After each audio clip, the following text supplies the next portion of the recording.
بسم اللہ الرحمن الرحیم نحمدہ ونصلی ونسلم علی رسولہ الکریم اما بعد ولا یفنا ولا یبید متن عقیدہ طحاویہ اور سبق نمبر 11 ہے اور عقیدہ نمبر 6 ہے۔ عقیدہ نمبر 6 ہے ولا یفنا ولا یبید، فرماتے ہیں کہ اللہ تبارک و تعالیٰ کی ذات نہ وہ فنا ہونے والی ہے اور نہ وہ ہلاک ہونے والی ہے۔ دو لفظ یہاں پر لائے ہیں، یفنا یہ فنیا یفنا سمع یسمع سے، اور اسی طرح جو ہے یبیدو بعد یبیدو یہ ضربہ یضربو سے ہے۔ تو یفنا یعنی وہ اس پر فنا نہیں آئے گی، یعنی اس پر طبعی موت نہیں آئے گی۔ دنیا میں انسان مرتا ہے تو دو طرح موت ہوتی ہے، یا طبعی موت ہوتی ہے یا ایکسیڈنٹل ہوتی ہے، حادثاتی موت، تو کوئی مار دیتا ہے۔ تو اللہ تعالیٰ دونوں قسم کی موتوں سے خاتمے سے پاک ہیں، مبرہ اور منزہ ہیں۔ نہ ولا یفنا، نہ اس پر طبعی موت آئے گی، ولا یبید، نہ وہ ہلاک ہوں گے، نہ ہی مطلب کوئی حادثاتی ناگہانی اور حادثاتی موت اس کے اوپر آ سکتی ہے، غیر طبعی موت بھی نہیں آ سکتی۔ اچھا، یہ تو میں نے عقیدے کو واضح کر دیا آپ کے سامنے۔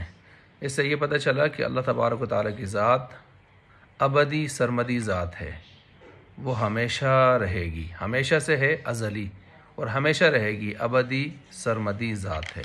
وہ ہر قسم کے فنا سے، خاتمے سے، اختتام سے، انتہا سے وہ پاک ہے، اور ہر قسم کی موت، طبعی موت ہو یا حادثاتی موت ہو، وہ ہر قسم کی موت سے بھی پاک ہے۔ قرآن کریم میں ہے کل من علیہا فان وَيَبْقَى وَجْهُ رَبِّكَ ذُو الْجَلَالِ وَالْإِكْرَامِ، ہر ایک چیز اس کے اوپر فنا ہے، فنا آنے والی ہے، اس نے فنا ہونا ہے، جو کوئی بھی زمین میں ہے اس کو فنا ہونا ہے۔ وَيَبْقَى وَجْهُ رَبِّكَ ذُو الْجَلَالِ وَالْإِكْرَامِ، اور باقی رہے گی تیرے رب کی ذات جو بزرگی والا اور عظمت والا ہے، بزرگی والا اور عظمت والا ہے۔ اچھا، وجہ ربی کا، تیرا رب کی ذات، وجہ کا معنی یہاں پر اللہ تعالیٰ کی، وجہ کا ویسے معنی تو چہرہ ہوتا ہے، لیکن یہاں اللہ تعالیٰ کے لیے جب استعمال ہوا ہے یہ لفظ تو اس کا معنی یہاں پر ہے ذات۔ تو اللہ تعالیٰ کے لیے جب یہ وجہ کا لفظ استعمال ہو تو اس کا معنی ایک ہوتا ہے ذات، جیسے یہاں آیا ہے۔ یہ دوسری جگہ دیکھ لیں، کل شیء ہالک الا وجہہ، ہر ایک شے نے ختم ہونا ہے، مرنا ہے، ختم ہونا ہے، ہلاک ہونا ہے، مگر اس کی ذات وہ باقی رہے گی۔ یہاں بھی ذات مراد ہے وجہ سے، لیکن کبھی وجہ کا لفظ اللہ کے لیے استعمال ہوتا ہے رضامندی کے معنی میں، الا ابتغاء وجہ ربہ الاعلی۔ یہاں وجہ کا لفظ سورۃ اللیل میں یہ رضامندی کے معنی میں استعمال ہوا ہے کہ ابو بکر رضی اللہ عنہ جو بھی کوئی غلام آزاد کرتے ہیں، جو بھی نیک کام کرتے ہیں، تو وہ صرف اللہ کی رضا کو سامنے رکھ کر کرتے ہیں، اللہ کی رضا کو سامنے رکھ کر کرتے ہیں۔ اچھا، یہاں بھی دیکھیں، دو آیتیں میں نے پیش کی ہیں، کل من علیہا فان، یعنی ایک طبی موت کی طرف کہ اپنا وقت پورا کر کے ختم ہو جائے، اس سے بھی اللہ پاک ہے۔ کل شیء ہالک الا وجہ، ہر ایک چیز نے ہلاک ہونا ہے۔ اگر اس کو ایکسیڈنٹل موت پر لے لیں اور مارنے پر لے لیں، نہ کہ صرف مرنے پر، تو اس موت سے بھی اللہ تعالیٰ کیا ہیں؟ پاک ہیں۔ آیات میں دونوں قسم کی موتوں سے پاک ہونے والی بات ہو گئی۔ قال رسول اللہ صلی اللہ تعالیٰ علیہ وسلم اصدق کلمۃ قالها الشاعر کلمۃ لبید۔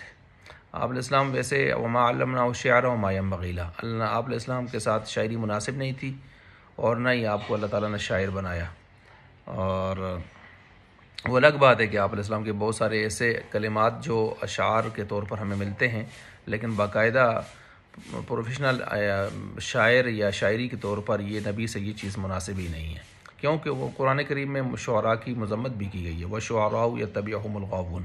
اس کا یہ مطلب بھی نہیں ہے کہ شعر و شاعری یہ اسلام میں بالکل منع ہے، نہیں، اگر احقاق حق کے لیے، ابطال باطل کے لیے ہے تو وہ جائز بھی ہے، بلکہ وہ ممدوح بھی ہے۔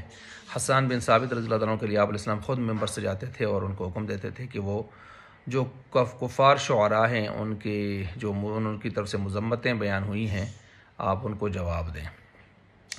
اچھا، اب یہاں لبید کا ایک شعر، ایک مصرع آپ علیہ السلام نے اس کو کوٹ کیا اور وہ اسی مضمون کو بیان کر رہا ہے۔